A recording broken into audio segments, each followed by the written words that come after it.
Hi guys, well it's been a while since I've been out here doing some work on the bike. I'll still put a few videos up of other odds and sods and maybe a bit of riding and that.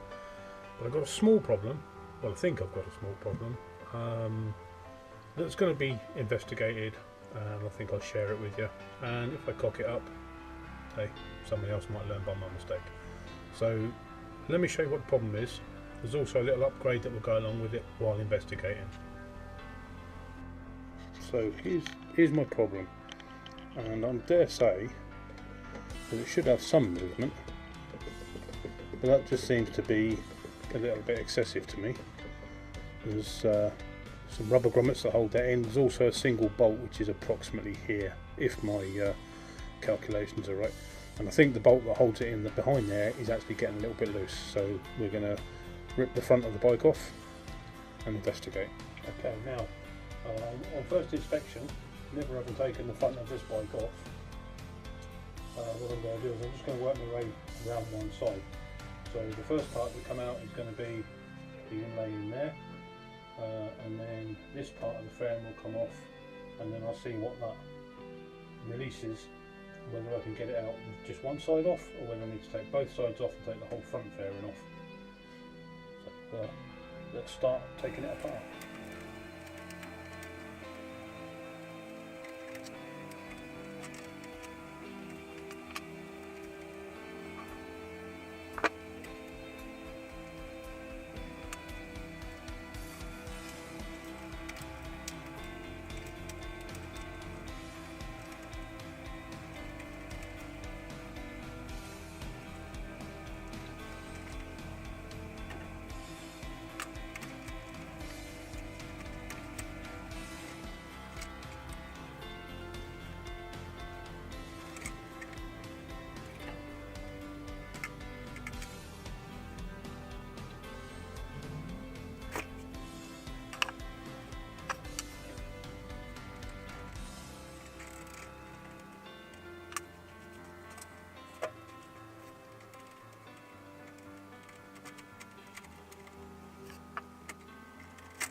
Okay, so now the top part of the fairing's off, I can see daylight a little bit better, shall we say, and I've had a quick look in the book, and there's 4 bolts. Once I've undone the this part of the fairing on that side, I need to take out that bolt, that one down there, one on that side, and then there's one up here on this side as well. So that's 1, 2, 3, 4, and then the nose fairing should come off and I'll be able to get to the back of the speedo.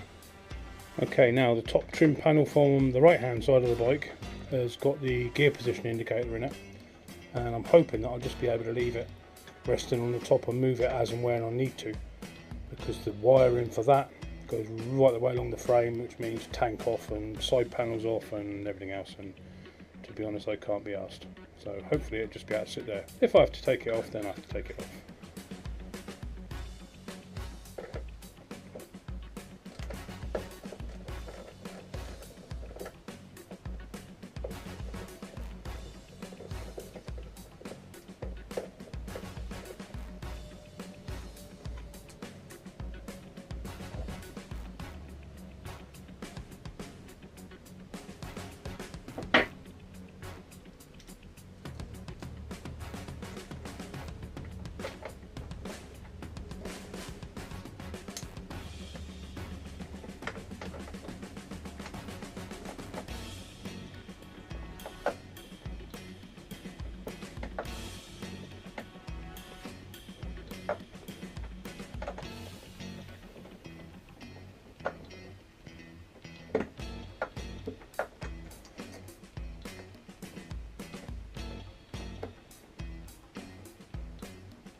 So far so good.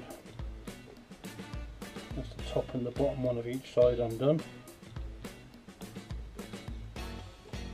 And if it's just these 4, then you must be very lucky.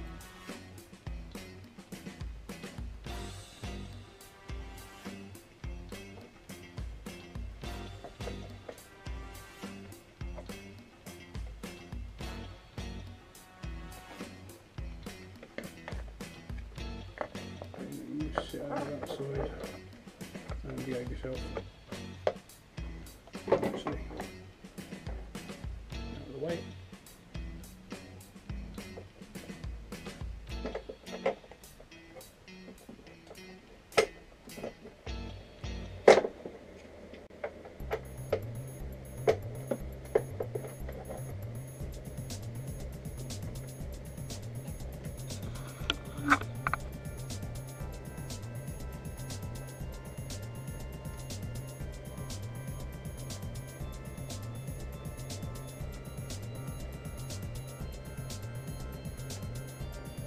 For those of you that own a Tiger 1050, you'll notice that I haven't got the covers on the back of the headlights, and that's because I've got LED headlights in there which are a little bit deeper and the covers don't go on, and these are fan cooled.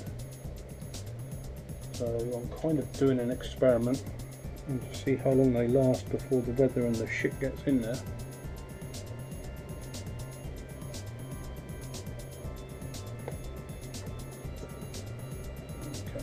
Time to move everything.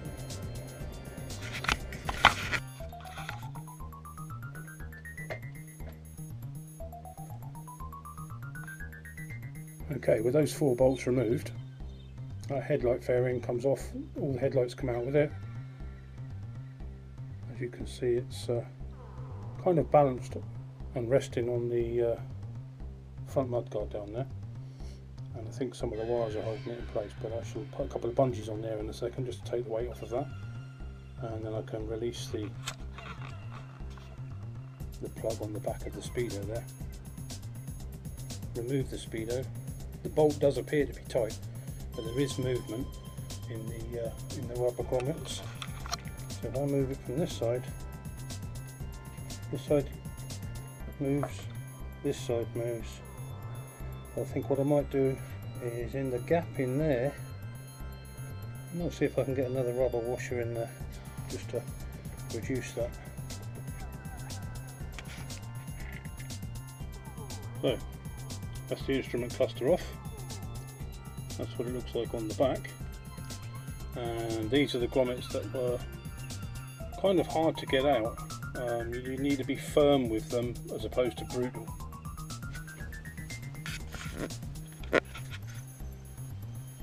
Okay, the next bit is what I plan to do as a bit of an upgrade stroke experiment. It may work, it may not work. But I've got me some nice blue LEDs that should fit in here. Now, I've never done it to a bike before. I've done it to a couple of cars, so that the dashboard, instrument binnacle, if you want to be technical I suppose, or instrument cluster, will all illuminate blue. It may work, it may not work. You may get to see this bit.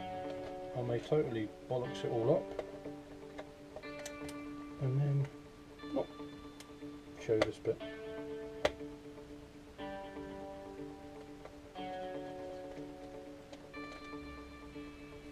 And I think there's actually 2 LEDs in the back of this. I think there's one for this, one for the digital readout, and one for the tachometer or rev counter, depending on your persuasion or where you're from.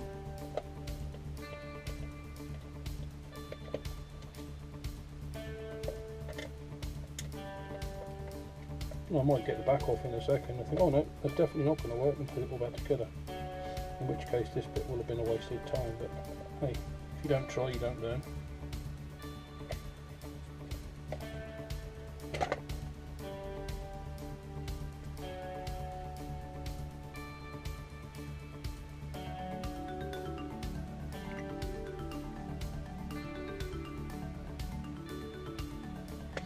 Okay, now somehow should drift out. There we go. Now I'll be very careful with this, obviously I don't want to get my big bunch of bananas that I call fingers. Let's without damaging stuff.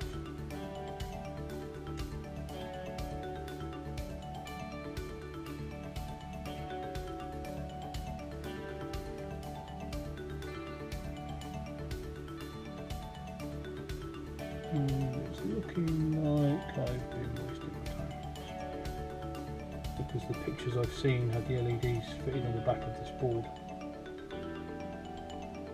and quite clearly they're not.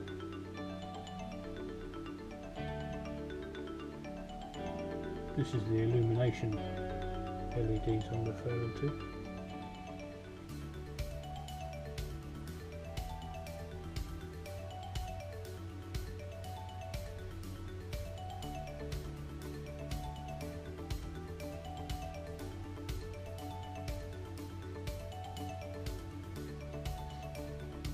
Okay, I think we'll go one step further maybe and just remove the rev capper by taking out these 3 screws there. And that's as far as I'm prepared to go, because these things are about £300 second hand.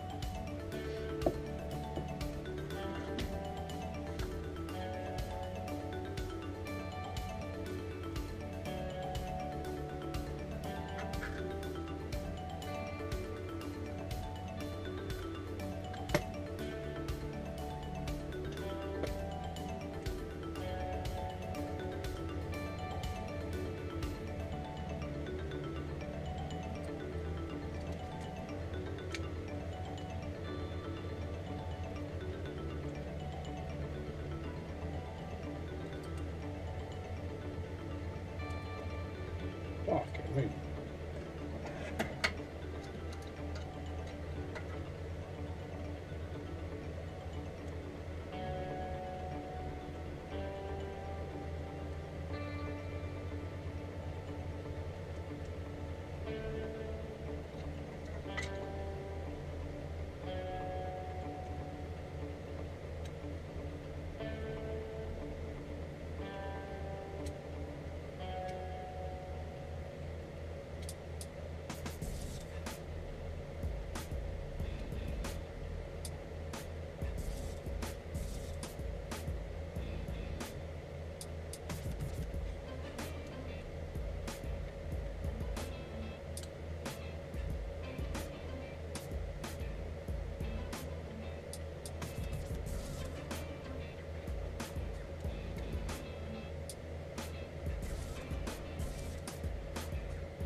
No, we're going to call that beaten, because I know what I'm like. My ham-fisted fingers will end up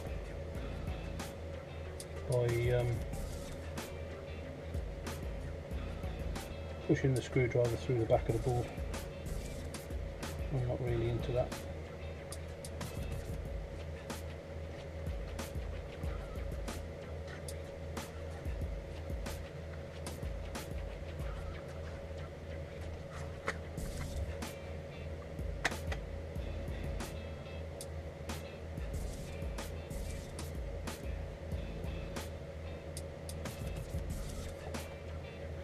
So my possible upgrade may well have been a good idea, but it's not worked.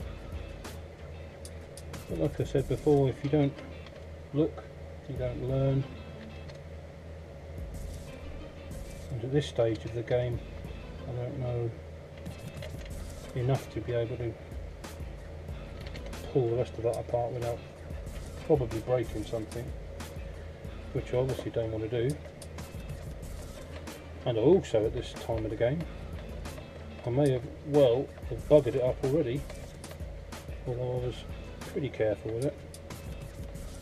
So we'll just put all this back together. The main reason for getting this off was to try and stop some of the wobble and the vibration on it. It wasn't causing me any problem while I was riding. It was more for the fact that I was concerned that it was looser than I thought it should have been, and didn't want to lose it. And if you believe in happy accidents, we've had one of those already, because while removing the front fairing to get to this, I've found that the spring clip that holds the main beam bank, put my fucking teeth back in. I found that the spring clip that holds the bulb in for the main beam, there we go, if at first we don't succeed to spit it out, has disappeared. So I'm guessing it's just corroded because the screw's still there, and it looked fine. Whether or not it was damaged at all and was weakened when I stuck the new bulbs in there remains to be seen. I should be off down to Mr. Triumph now to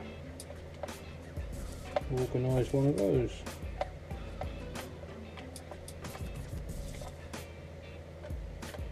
I'm not going to bother talking these up. I'm gathering that they will, I'm assuming that they will have their own torque setting. But I think nipped, being as they're metal into plastic, they're not going to vibrate loose. They're literally just enough.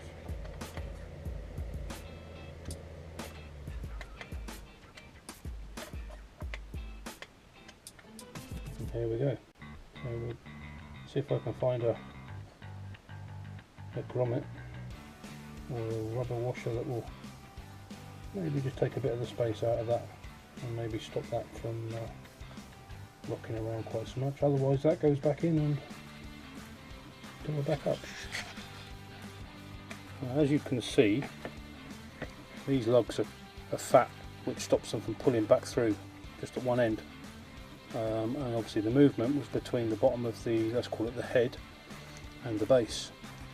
So if I do find something big enough to go over the head, then when it gets to here it's going to be slopping around like a prick in a bucket. So we've put an O-ring over there, a small O-ring on both sides, which will just hopefully be enough to space it, and we'll go and try it. A little tip for you: when you put in anything like this, whether it be a body panel or speedo, anything that uses this type of fitting that goes through a rubber grommet or a foam grommet, put a little bit of lubricant on here. It aids for a lot easier assembly. Okay, so that's the speedo back in place. Now at the moment the bolt that retains it is not in place, and as you can see, that is an awful lot more stable than it was before I fitted those two little O-rings on the back. So although they're still going to have like an anti-vibration factor, we haven't got the wobble factor. Happy days. Okay, so that's the nose fairing back on, as you can see, and so are those 4 bolts that I had to undo. So just the reverse process. Just put a couple of fairing panels back on, and then she'll be done. That's it all back together. Not quite exactly what I wanted to do. The main thing was to stop this from flopping around like a prick in a bucket, and while there is movement in there, it is a rubber mount, so it's supposed to, but as you can see it's a lot more sturdy than it was before. And the only downside was finding out that the clip that holds that bulb in has disappeared. There should be a spring clip like that fitted to that, and it's corroded, fell off, done something, so I need to get another one. Then the bulb was actually sitting in there almost perfectly, and I didn't notice it, so it must have only happened when I was very close to home. If we turn that on, you can see that everything works all tickety-boo. So I'm going to need to use about 3 pairs of hands here.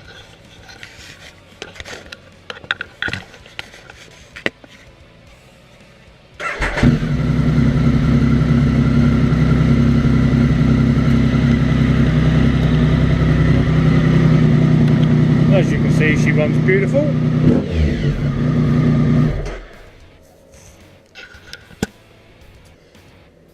Another job done. Just need to get the light sorted out now.